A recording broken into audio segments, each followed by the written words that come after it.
wide angle this week, art is a form of beauty, art is also a form of expression. Artists have, from the beginning of time, been documentarians of the world around them, the environment they live in, the conflicts that society has with each other. We're at the Vadera Art Gallery in Delhi with the founder of the Kochi Biennale, Riyas Komu, and his exhibition called the Holy Shiver. The gallery says it is the depiction of a society in deliberate conflict with its founding principles. Riyas Komu, thanks for being on our show. Tell us exactly what you mean by a society in deliberate conflict with its founding principles. The title of the exhibition itself is something that makes us pause.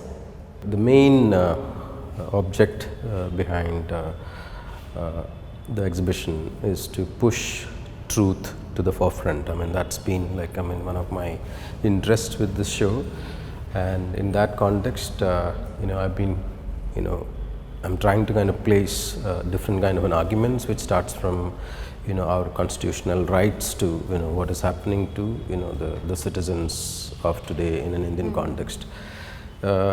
And it doesn't just generate from a kind of, the recent incidents which we see today, but as somebody who came to Bombay in the early 90s, especially in 92, I've always been looking at the issues of human suffering, violence, displacement, also to some extent the constant polarization which was happening in the society.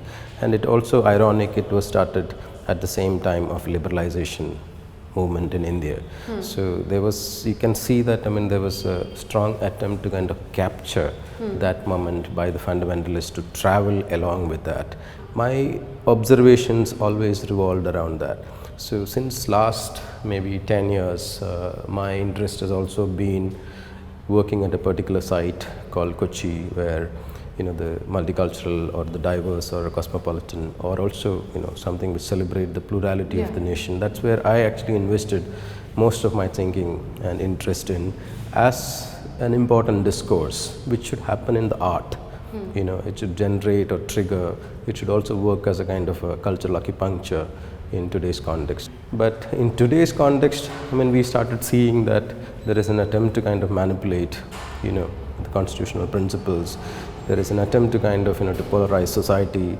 At the same time, there is an attempt to kind of create a kind of a Unicode, for, certain kind of a, a larger civilization which has got a very multidisciplinary approach. Right. So the attempt in the whole show is to kind of take, a walk through, through those kind of moments of history. In fact, a lot of the works are extremely alarming to somebody who's just walking into an art gallery. You expect to see something to make you think for sure, but I think you've really not left any ambiguity, so to speak, in the way you see violent conflict taking place in Indian society today. Have you met with a lot of objection to your work as well, this particular exhibition? What's been the feedback so far? Not actually. I think people are taking it as a kind of a reminder, so I don't think, there is any objection so far, come directly, to me. But at the same time, I think, what the show proposes is actually some moments of celebration. At the same time, it also laments on certain tragedies. So it's also kind of a take on, to give highlights to certain principles which has to be preserved. So I think that is the takeaway also of the show. So in that context, I don't think any of the symbolisms which I have worked upon, I feel it all belongs to me. Because as part of an Indian citizen, that the constitution belongs to me, the national symbolism belongs to me, the national flower belongs to me. The many of the incidents which occurred in front of me, also I am part of that kind of a tragic moments. I think in that's the way I would like to kind of look at it. Right. So many of the symbols or the individuals. You've not only just started with the prince of the Constitution of India, the symbol of the Ashoka pillar, the symbol of the dancing girl from Mohenjo-daro, the symbol of the lotus as the national flower, Bismillah Khan's portrait. You're bringing those to somebody and saying, look at these people, they are also Indian, they are also part of this national identity, at a time when patriotism and nationalism are being brought into question every day. So do you fear sometimes that people might turn around and say, you know, you're being anti-national by doing this? No, no, I don't think so. See, my attempt as an artist is like, I also look at art as a certain kind of an activism, in especially in a larger context. I have admired artists like, who have taken up issues and, like responding to that. But I always feel, there is an alienation from contemporary art practices with people. I think, my attempt has always been to kind of, how do you make art more accessible, more conversant with ordinary people. It should not be kind of an elitist space. So the art has a different role to play. That is also one reason, like, there is an attempt in the show to deliberate, a certain interest, that this is a show which you can understand. This is not a very high caliber intellectual exercise that where you can not read the work. These are, points of, references which is very much closer to kind of one's own history. So the take is that. So that is one reason I wanted to start this exhibition titled Holy Shiver, which also addresses, the issues of violence, the pleasure which a human being gets when they attack, somebody to defend their own community. But I wanted to kind of start from a different context of art itself, because the power of art which is played in the making of Indian Constitution. So Riyas, let's just like start at the beginning, because you are saying that this is about, again I repeat, society in deliberate conflict with founding principles. Many of those founding principles have been enshrined in the Constitution, and you've got this whole display of pages from, I think, the original draft of the Constitution with the illustration. So tell us why you chose to outline, like just lay it out there like this, and what were you thinking of when you chose each page for what? I think after the drafting committee completed, the whole project, I think it was given, Nandalal Bose was invited to design the Indian Constitution, and he invited few artists from Shantiniketan and also the calligraphers. So what actually it carries is a very interesting thing, because through the pages of Indian Constitution you see these moments of history, moments of our civilization, and it's illustrated with history, mythology, heroes from the past, all kinds of people. I don't think most of our Indian citizens are very much aware about the power of art which is there in celebrating Indian Constitution as a document of diversity. The way it is also kind of illustrated. The certain aspects of, like you said, the myth, the historic aspects, also some of our, important leaders. Everybody is celebrated in a document like this. So I wanted to kind of start from this as to speak about the worth of this important document which we have. And also this work is titled Fear.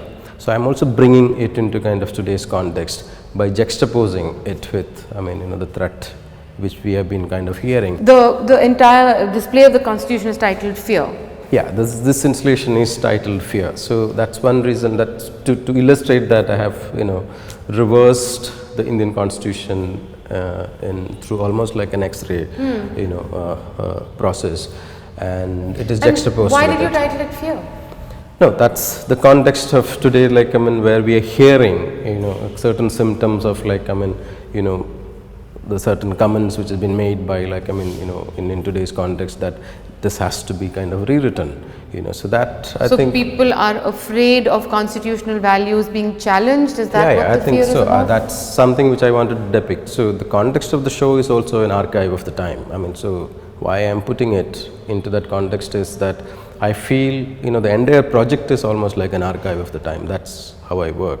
So this is something which I am reading today from a social space. So that is also the work depicts. Right, okay. And as you said, you have also done like a reverse imagery of and as you move up the exhibition, many of those are just fading to black. I noticed that as well completely. That is the preamble, the preamble fading into the black. But it's also juxtaposed with Gandhi and Ambedkar. Yes. So by the time that you reach the dark page, you also see a beautiful reflection of Ambedkar and Gandhi into the frame. So that's the interesting. They're positioned opposite each other in the hall. Yeah. One of the things, in fact, this is, I think this is titled Holy Shiver, right? The woodcut series. So this is what I saw at the India Art Fair and made me seek you out and ask you about, what was going on in your mind when you did this, because a lot of the images that you have depicted, and you say these are woodcuts, are images that are familiar to a lot of us because we've seen them, they're depictions from the media. So again, I mean, tell us a little bit about the thought behind picking each one of these images. The plaques don't say anything, they just have a number, a year, in some cases a place, but not all. That's something which I also wanted to kind of juxtapose to talk about, like, a human condition in a space like, India, which we've been kind of seeing. There's a lot of, disparity, between the poor and the rich, and we've been consistently seeing the people who suffer as from a certain strata of society. So which also reflects in political mobilizations where the violence are triggered, how people take charge of violence. So I wanted to kind of juxtapose also, remind people about the attitude of going very closer to the title of the show, the Holy Shiver. Right. And Holy Shiver is something, as per, Conrad, Lawrence, he says it is as a kind of a feeling which you get in the spine, when you attack another person. So it's a state of defensiveness, it's a state of fear, it's a state of... No, it is a state of pleasure when you actually attack. You enjoy fear, you enjoy violence. Enjoy violence. So I actually wanted to kind of take those moments from the history, not only from today's In fact, space. that's interesting. I'm going to just read it out because it says, Conrad Lawrence is who you're talking about, an Australian zoologist who says aggression is something that people find a thrill in. That's basically what he's trying to say. So these, you were talking about Bombay and how that was a founding time for you as well. You've got it actually starts from partition, then the Sikh riots post Indira Gandhi's murder, then there is this Bombay post Babri Masjid, Bombay riots, following up with the Bombay blast. And this is a very famous image from the Gujarat riots. This is Dadri as usual. So, and Una, and the village killings which happened in Rajasthan, and this is the boy Junaid who was, so this is a kind of a it's a reminder that because all these are images we've seen in the newspapers. So that is also one thing which I am also trying to kind of work upon, so that there is, through an artistic process, I am also trying to kind of archive it through a different source of commentary. So that also, I feel that juxtaposing it with the Indian Constitution has a possibility of a different discourse in today's time. So tell me something, Riyas. Amongst your contemporaries, a lot of you are doing different kinds of things, working with different kinds of medium. What is it in your mind that other artists should be doing at this point in time? Do you think that many of them are doing this kind of work, or? Yeah, I can see many artists in today's time are very seriously responding to kind of political issues. That is for sure. I'm an admirer of many artists' work in that sense.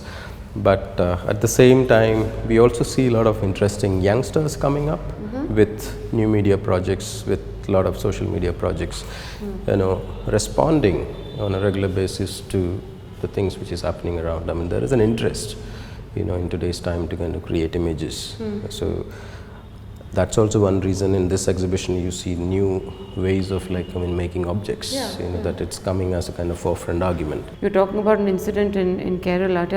Tell us why that struck you, because you also come from a state where there's a fair amount of political violence, and it's been historic, it's not something new. Yeah, I think as I was, almost coming in, I was getting messages from my friends that there is a protest against the violence just happened, an Adivasi man who was killed in Wayanad. It's important to kind of also see that there is the recurring a sense of violence in any strata, so it is not, regardless. So why is it? So that is also the attempt of the show to kind of document. So that's why I'm using the word. It's also an archive, of the time which we are living in. As journalists, we have these conversations with so many people about not staying in the echo chamber, finding your way to get a message out beyond people who think just in a particular way. So, which could be either liberal and progressive, or it could be conservative and illiberal or non-liberal, or whatever you want to call it, to find more people wanting to engage with each other in a way that is not hostile and not aggressive. By all means, have different opinions. When you ask other artists or other, whether it's theatre or music or cinema, many of them, some will agree and say that yes, we should be, because we reflect society at large. Some of course turn around and say it's not our job to take on these lessons on civics or morality. It's a strange space that I think artists occupy. I believe that art also has to be sensitive to the political times it's happening. Right. So that is one of my basic argument.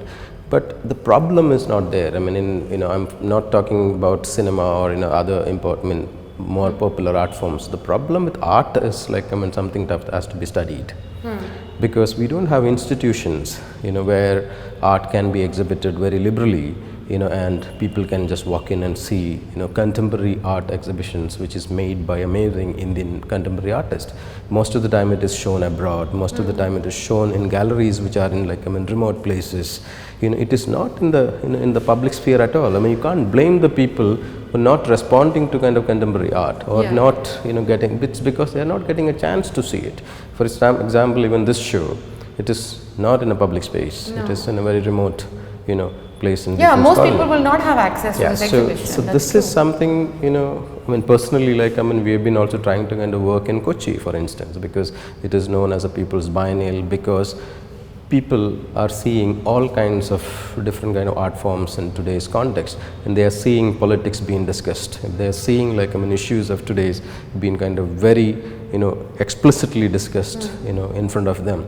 So they are getting a different perspective through visual art, through performances, through photography, through different kinds of mediums, to understand that context. So we actually need to educate people, give them more premises to come and enjoy it. Otherwise, talking about the power of art, talking about the possibility of art making, it goes in vain, because it will go from here to a collector's house, or it will go from here to an institution, or it will go abroad and one doesn't have access to it. That is one of the biggest crises in the area of contemporary art, which is to be worked upon. We all have to kind of work towards that, to make it more accessible. And I think the point you made about the absence of institutions, and so therefore the absence of support for your work. That kind of space we don't have, that kind of institutional interest we don't see.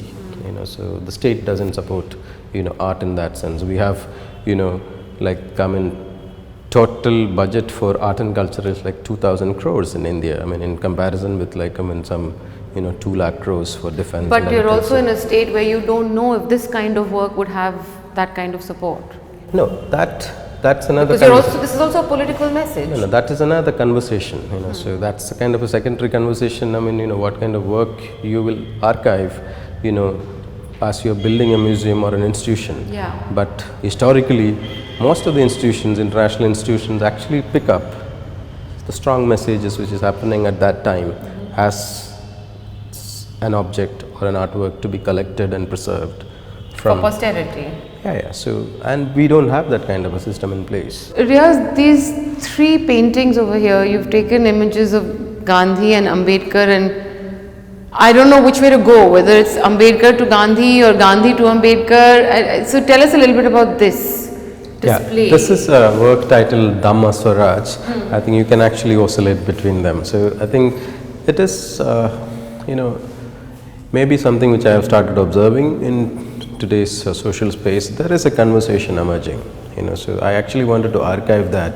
There is a lot of importance for Ambedkar as a thinker, is Right. coming back into social space. Yeah. So I think it's a very interesting sign that there is a re-recognition of that man's righteousness. Because we've seen the statues of Ambedkar downstairs, and then this. So, but it also depicts a kind of, to me as a layperson, it also depicts a kind of conversation that was taking place between our founding fathers at that time, of what a newly independent nation should stand for and should espouse. Is that just my interpretation, or which is also fine because art is open to interpretation? And I'm not just going back to the time of India's independence. I'm trying to kind of, it forward. reposition them in today's time. So because you see a lot of appropriation politics happening at the same time that there is a very interesting argument to kind of own these two icons from a very different social positionings. That social position has also come from a certain kind of an aggression against or a protest against the system which we are in. So I wanted to kind of depict that in a very subtle way, because this has been an ongoing discourse, a debate between both of them, and which is high points and low points.